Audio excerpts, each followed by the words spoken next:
আলামিন বলেন, ও পৃথিবীর মানুষ, তোমরা যখন কষ্টে পড়ে যাও, বিপদে পড়ে যাও, মুসিবতে পড়ে যাও, মনে কষ্ট পাও, মন খারাপ থাকে, তখন তোমরা এই সূরাটা পড়ো, ওয়াদ-দুহা ওয়াল-লাইলি ইযা সাজা মা ওয়াদ্দাআকা রাব্বুকা ওয়া মা ক্বালা ওয়ালাল আখিরাতু খায়রুল লাকা মিনাল উলা ইলা আখিরিল আয়াত। পুরোটা সূরা।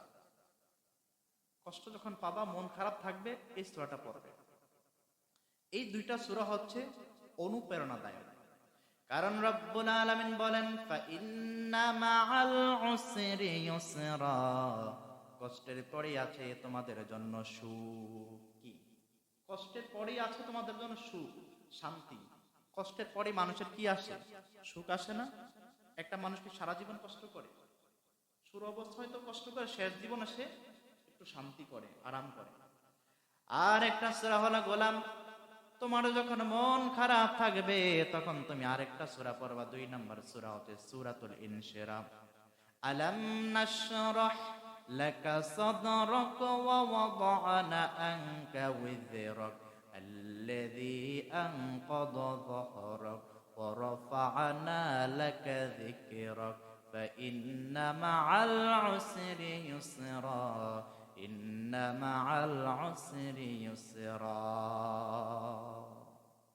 এই সূরাগুলো, এই দুইটা সূরা পড়বা মন খারাপ থাকলে। এই দুইটি সূরা পড়লে আল্লাহ তাআলা দুটি সূরার মধ্যে আশার বাণী দিয়েছে।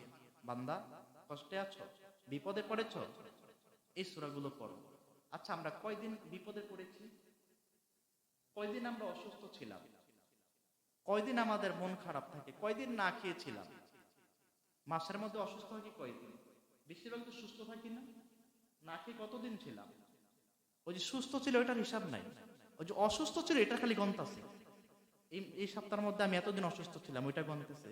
কিন্তু আমাকে যে আল্লাহ কয়দিন সুস্থ রেখেছে ওইটার কোন হিসাব নাই, ওইটা গণনা করে না। আল্লাহ যে তোমাকে জন্মের পর থেকে খাওয়াইতেছে ওইটার হিসাব নাই।